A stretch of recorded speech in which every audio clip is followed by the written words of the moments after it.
আসসালামু আলাইকুম সবাইকে। কেমন আছেন আমরা সবাই? আসলে সবাই ভালো আছে। আজকে এই ভিডিওতে আমরা আলোচনা করব আমাদের হায়ার ম্যাথের যেই চ্যাপ্টারগুলো গুরুত্বপূর্ণ আর যেই চ্যাপ্টারগুলো একদম না পড়লেও হবে সেগুলো নিয়ে আলোচনা করব। কীভাবে সিকিউগুলো অ্যানালাইসিস করতে হয়, কীভাবে তুমি বুঝবা যে কোন অর্থটা কতটুকু গুরুত্বপূর্ণ, কোন অর্থটা কতটুকু গুরুত্ব দিয়ে পড়তে হবে, সেটা আজকে আলোচনা করবো। চলো শুরু করি। দেখো, হায়ার ম্যাথ যে সাবজেক্টটা, যে আমাদের জেনারেল ম্যাথে মোটে 98 বেশি আছে, ধরো 92 পেতে পারে। যে 92 পেতে পারে জেনারেল ম্যাথে, সে হায়ার ম্যাথে অ্যাটলিস্ট 95 থেকে 98 পায়।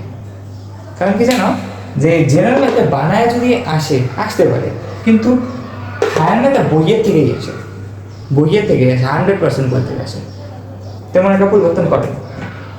সেজন্য এটা হায়ার ম্যাথটাতে অনেক গুরুত্ব দিবা। হায়ার ম্যাথে নাম্বার ওঠানোটা সহজ।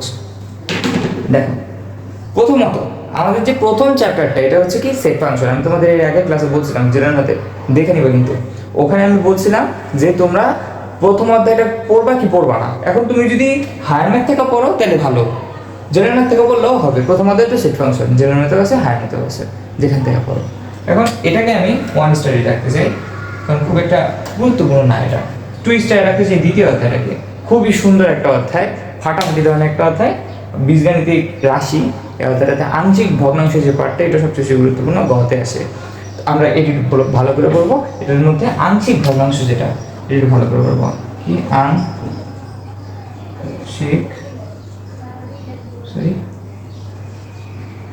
ভগ্নাংশ, দেখো মনোযোগ দাও। তারপরে তৃতীয় অধ্যায়, যেটা বাদ দাও, 3বার দাও। 3 কেন বাদ দিব? কারণ এটা খুব ডেঞ্জারাস একটা অধ্যায়। অধ্যায়ের মধ্যে যে ব্রহ্মগুপ্তের টলেমি, আসলে কি এটার কনসেপ্টটা বোঝাটা যে কি পরিমাণে কঠিন, প্রচুর কঠিন এটার কনসেপ্টটা বোঝাটা। অ্যাপ্লিয়াস সহজ, অ্যাপ্লিয়াস আগের দুটো স্থূলকোণের আর সূক্ষ্মকোণের যে অঙ্কগুলো, এগুলো সহজ, কিন্তু ওই যে পরের যে 3.2টা আছে, এই রে বাবা, ডেঞ্জারাস রকম জিনিস। ওখান থেকে যেহেতু এটা কঠিন, সেহেতু আমরা জ্যামিতি পার্টের মধ্যে 3 নম্বর চ্যাপ্টারটা বাদ দিব। 4 নম্বর চ্যাপ্টারটা বাদ দাও। কেন বাদ দিবা?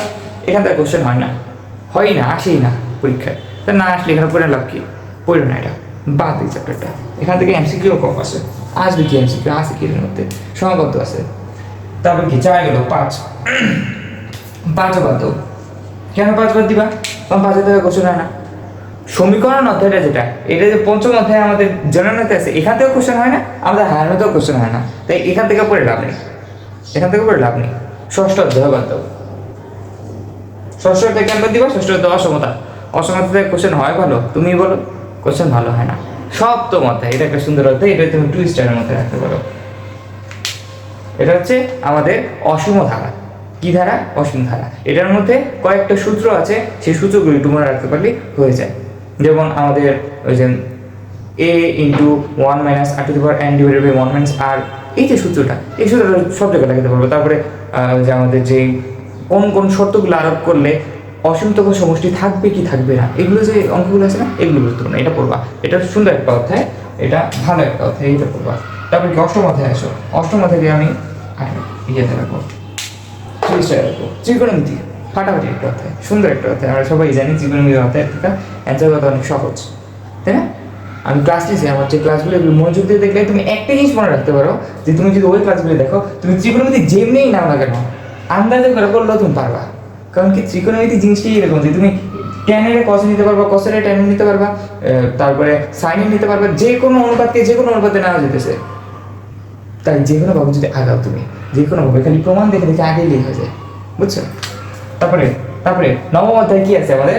এটা আমি নবম অধ্যায়কে আমি প্রথম ইয়েতে রাখবো। কারণ কি, নবম অধ্যায় হচ্ছে আমাদের লগারিদম ফাংশন, যে সূচকীয় যে ফাংশনটা, সেটা এটা গুরুত্বপূর্ণ না খুব একটা। এবার এসএসসিতে আসছে ওখান থেকে, তাইলে আসছে কি না আসে না এটা খুব একটা শিওর না, কিন্তু এই যে ইয়াতে আছে, সিলেবাসে আছে, আসার কথা ওখান থেকে। খুব একটা সুন্দর একটা অধ্যায় না এটা। এখান থেকে করাটা, অ্যান্সার করাটা কিছু সময় টাফ হয়ে যায়, কারণ কি আমাদের যে ডোমেন ও রেঞ্জ নির্ণয় করতে বলে, সেটার সময় একটা ঝামেলা হয়ে যায়। ব্যবধি যে ব্যাপারটা আছে না, ওটা একটু জ্ঞান হয়ে যায়। তাছাড়া তুমি এটা পড়তে পারো, তুমি 2 স্টারে রাখতে পারো। আমি কিন্তু আমার মতে এটা প্রথম স্টারে রাখা দরকার, কারণ কি এখান থেকে কোশ্চেনটা একটু কম হয়। লগারিদম যে আমাদের জেনারেল ম্যাথ আছে, ওখান থেকে কোশ্চেন কম হয়ে যায় অনেক ক্ষেত্রে। তারপরে কি আছে আমাদের দশম অধ্যায়, এইটা তুমি পড়বাই পড়বা, কিছু পড়া না পড়ে এটা পড়বা, এটা পড়বা দশম অধ্যায়।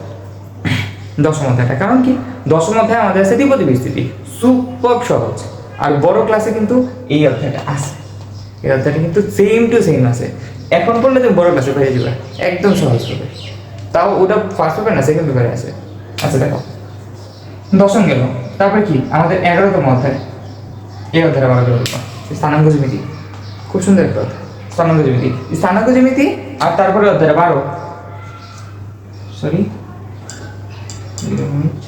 12, এই অধ্যায়টা পড়লে কেন গুরুত্বপূর্ণ এই অধ্যায়টা দেখা যায় তো। হ্যাঁ সরি নামাই দিই, হ্যাঁ দেখো এই দুটো অধ্যায় পড়বা, এই দুটো কেন পড়বা, দেখো এই দুটো অধ্যায় পড়ার লাভ হচ্ছে কি, তুমি জ্যামিতি কমন পাবা 100% শিওর। এখান থেকে তুমি জ্যামিতি কমন পাই যেতেছ, এখান থেকে তুমি বীজগণিত আর এখান থেকে হচ্ছে সম্ভাবনা আর হচ্ছে ত্রিকোণমিতি যেখান থেকে আসতেছে ওখান থেকে কমন পাই যেতেছ। আর হচ্ছে আমাদের 14তম অধ্যায়, 14তম অধ্যায়টা 30 থাকবে, কারণ কি এটা হচ্ছে সম্ভাবনা, সবচাইতে ভালো নাম্বার পাওয়ার সম্ভাবনা হচ্ছে সম্ভাবনা অধ্যায়তে, সবচেয়ে সহজ একটা অধ্যায়, এইটা একটু মনোযোগ দিয়ে পড়বা, ভালো একটা অধ্যায়, সুন্দর একদম ইজিয়েস্ট একটা চ্যাপ্টার, আমাদের পরিসংখ্যানের মধ্যে একটা গোল্ডেন অধ্যায়, এখান থেকে কোশ্চেন হয়ই হয়। তুমি যদি শুধু এই অধ্যায়টা পড়ো অ্যাটলিস্ট তুমি 10 তো তুমি অ্যান্সার করতে পারবা, আরও বেশি আছে 15 পাবা মোটামুটি, যদি এই অধ্যায় থেকে কারেক্টলি অ্যান্সার করতে পারো। আর 13 অধ্যায়টা বাকি রাখছে, 13 অধ্যায়টা আমি প্রথম স্টার্ট রাখবো, কারণ 13 অধ্যায়ের মধ্যে খুব একটা কোশ্চেন আসে না, খুব ভালো আমাদের ঘনজ্যামিতি, ওখান থেকে কোশ্চেন খুব একটা সুন্দর হয় না।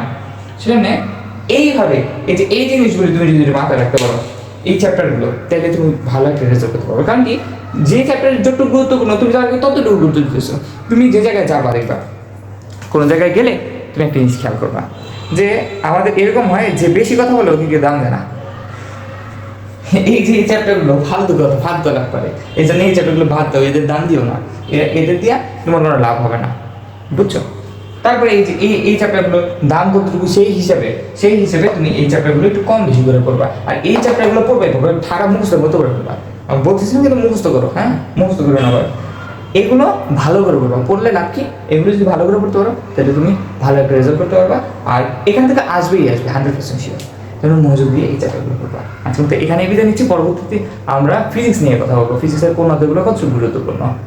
আর সবাই আমাদের ফেসবুক গ্রুপটাতে জয়েন হয়ে যাবা, কমেন্টে পোস্ট দিবা যে তোমাদের কী প্রয়োজন, সেই সাপেক্ষে আমি তোমাদের ভিডিও বানাবো ইনশাআল্লাহ। ধন্যবাদ সবাইকে।